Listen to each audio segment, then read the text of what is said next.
J'étais tapé. J'étais tapé. Dis-moi, est-ce que j'étais tapé? Toi-même, tu dis non. Tu dis, maman, vous ne m'avez pas tapé. On dit, hey, pourquoi tu plais alors? Hein? Et si vite le visage et disparaît de ma vue. Donc, vous voyez un peu. Donc, aujourd'hui, je ris quand moi-même je vois mes enfants en train de faire de n'importe quoi, je les tape. Je dis, hey, j'étais tapé. On fait comme ça. Non.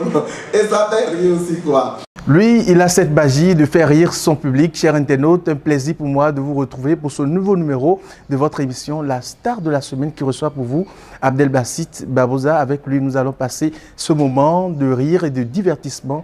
Merci et ça démarre.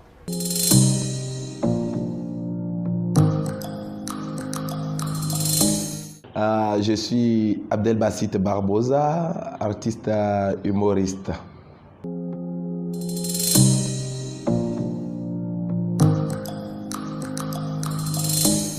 Bon, je dirais que si je suis devenu artiste humoriste aujourd'hui, d'abord j'ai commencé par la comédie. Et, je ne vais pas compter depuis que je suis enfant. Non, je ne vais pas commencer par là. Mais c'est depuis l'année 2001 que je suis entré dans le vif du sujet. C'était au CG Ruiro dans les années 2000-2001. Et quelques années après, disons dans les années 2007-2008, au cours d'un festival, c'est au cours d'un festival que j'ai découvert un ami qu'on appelle Caporal Djangoun. On a lancé une compétition. C'était une compétition. On a parlé du mot. J'ai dit OK, il n'y a pas de souci, je vais y participer.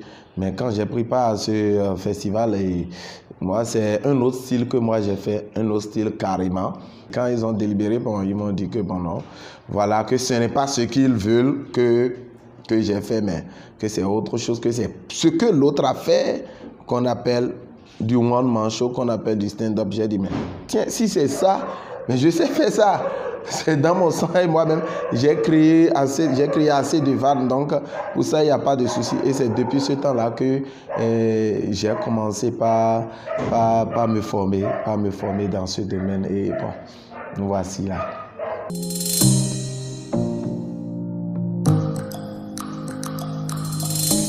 Je dirais que déjà, je tire mes inspirations des vécus de la vie quotidienne.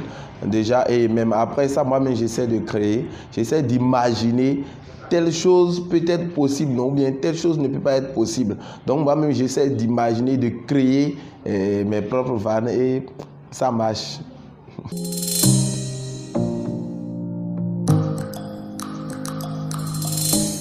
Oui, je dirais que quand j'ai commencé avec l'humour, c'était bien.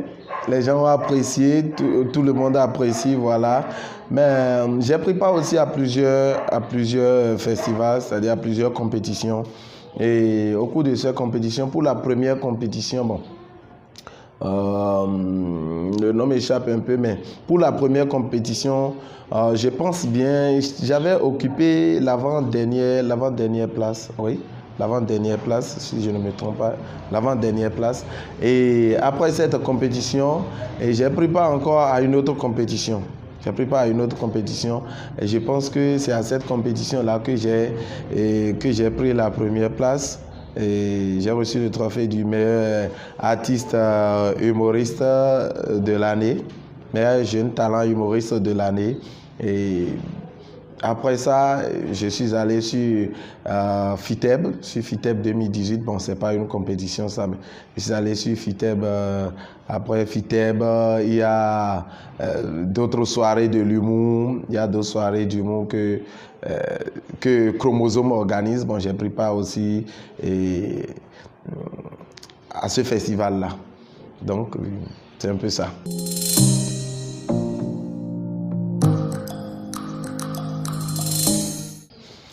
Moi, ce qui m'a marqué positivement, c'est lorsque j'étais à la maison. J'étais à la maison quand l'assistant quand l'assistant du ministre de la Culture m'a appelé, il m'a dit, bon, Monsieur Barbosa, et on a besoin de vous pour une réunion au ministère. J'ai dit, OK, il n'y a pas de souci. Moi-même, je ne sais pas encore de quoi il s'agit. Et quand je suis parti, j'ai vu qu'il y a déjà le directeur des arts du livre qui était là, Kofi Ateli. Il y avait aussi le DGFAC, Gilbert Dehaut-Mallet, qui était là aussi. Donc, et quelques minutes après, j'ai vu qu'il y a d'autres humoristes qui sont venus. Il y a Eliphaz, il y a Chromosome, il y a Pacheco, et il y a aussi Frida aussi, Fabi. Donc, bon, je me suis dit, mais qu'est-ce qui ne va pas? Qu'est-ce qui se passe? Bon, je ne comprends rien de ce qui se passe. Et quand le ministre est venu, il nous a accueillis, on a discuté. Et là, j'étais très content parce que je me suis dit que voilà, donc ce que je fais, il y a des gens qui sont loin et qui voient tout ce qui se passe. Parce qu'il fut un temps où je me suis dit, mais qu'est-ce qui se passe? On fait tout ça, mais on court dans tous les sens, mais c'est tout comme si on n'existe pas. C'est tout comme si on n'existe pas. Donc, et quand il m'a appelé depuis ce temps-là, ça m'a marqué. J'ai dit, tiens, donc cela voudra dire qu'il y a des gens qui nous suivent très bien. Même les autorités nous suivent aussi. Alors là, il faut encore bosser davantage pour arriver au sommet.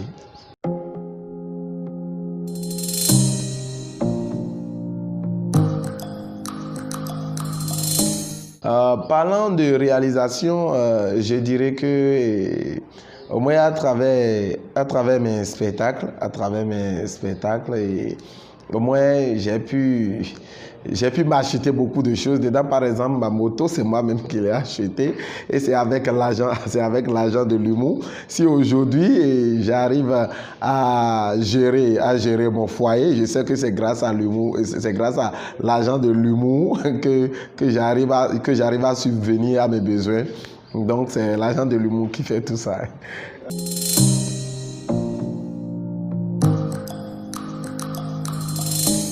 Parlant du défaut, moi je dirais que mon défaut est que je pardonne très vite. Bon, parce que d'autres trouvent que c'est un défaut pour moi, quoi. D'autres trouvent que c'est un défaut.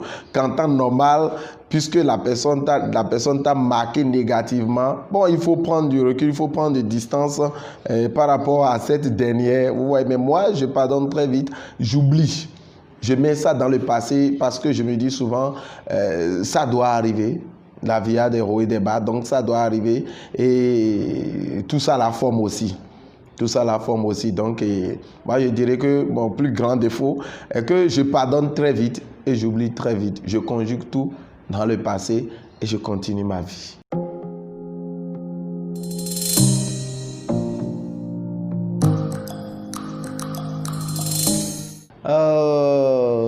Je dirais que j'avais eu à organiser plusieurs événements comme Place à l'humour.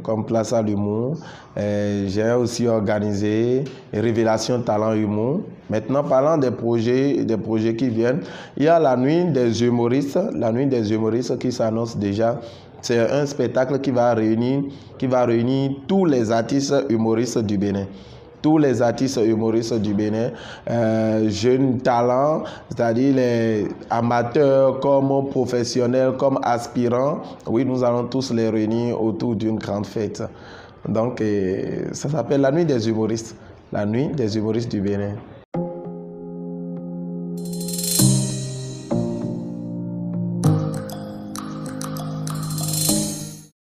Bon, je dirais que mon plat préféré, c'est la pâte. C'est la pâte parce que déjà l'Africain ne mange pas de nourriture. L'Africain ne mange pas de plat, c'est la pâte. La pâte est la nourriture préférée de l'Africain. Donc, et surtout du Béninois. Donc moi j'aime beaucoup la pâte. Bon. Mais après ça, bon, on peut dire que j'aime aussi l'iam pilé. L'iam pilé en passant. Donc c'est un peu ça.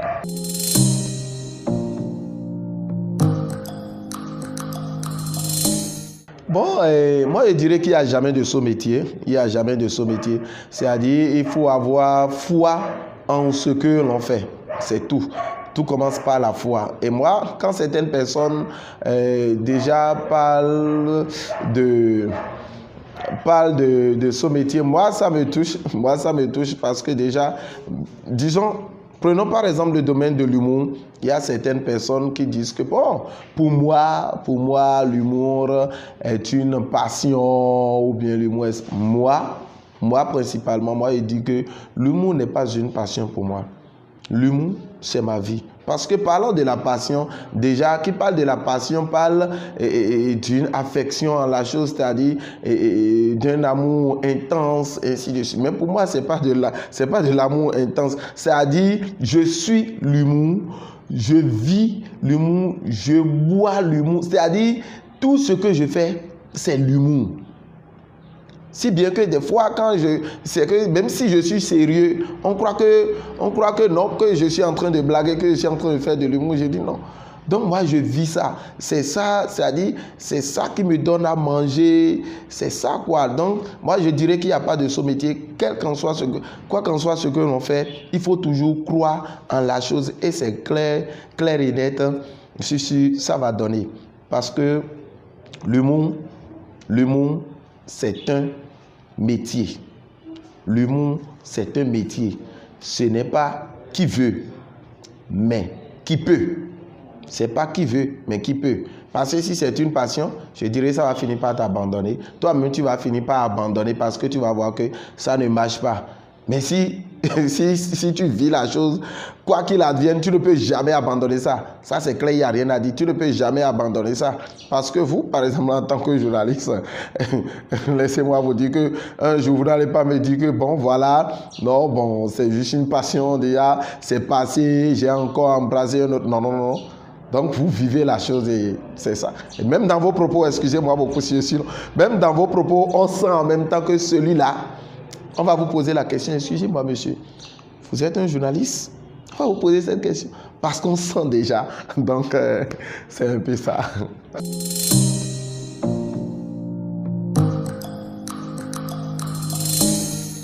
Bon, et moi je dirais que dans la vie, j'ai appris beaucoup de choses.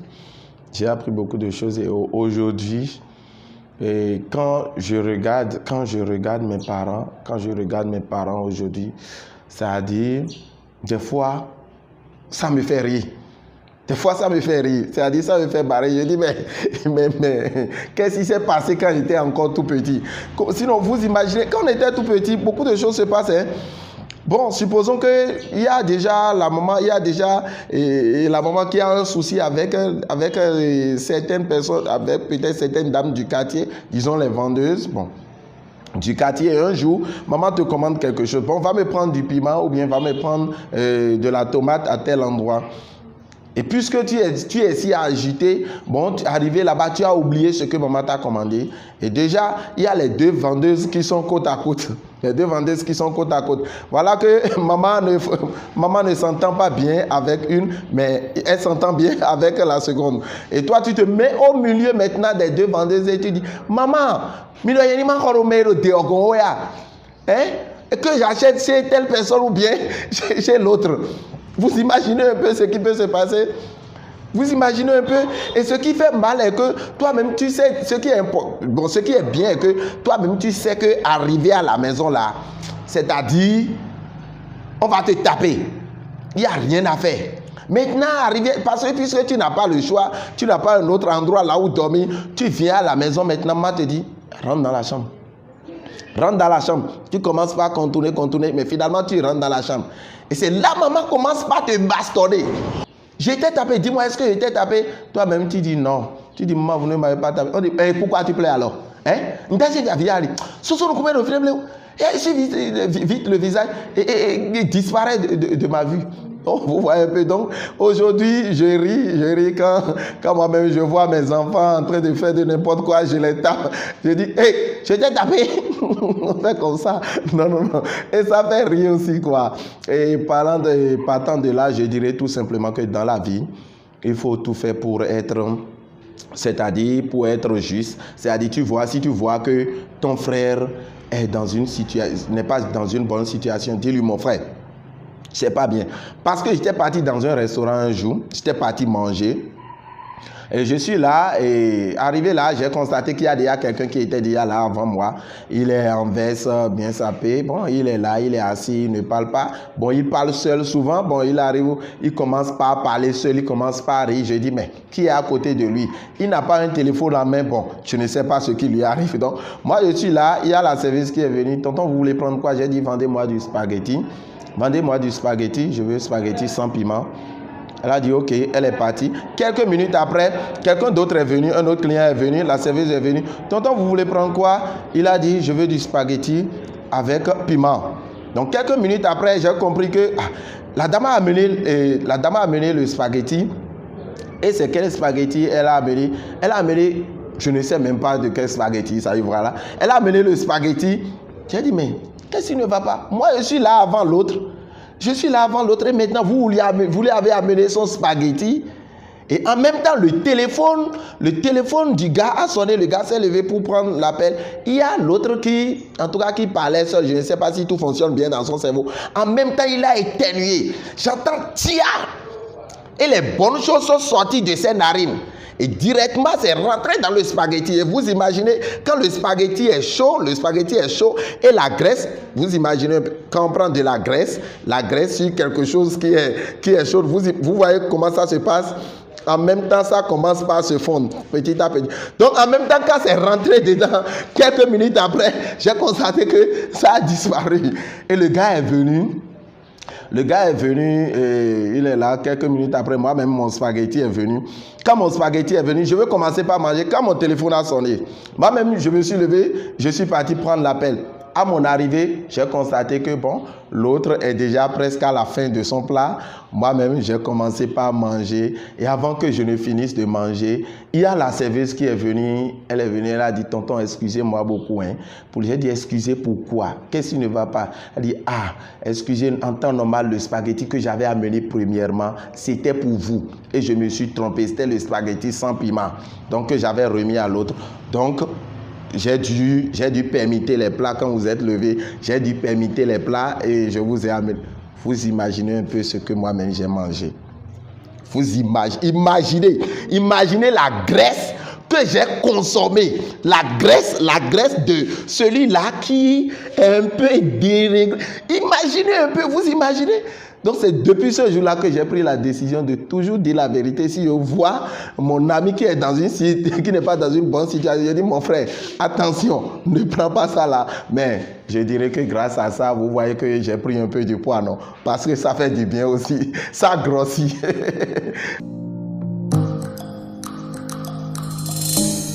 Non, First Afrique TV, vous êtes bon, vous êtes trop bon, vous êtes très bon. Je vous remercie, chapeau.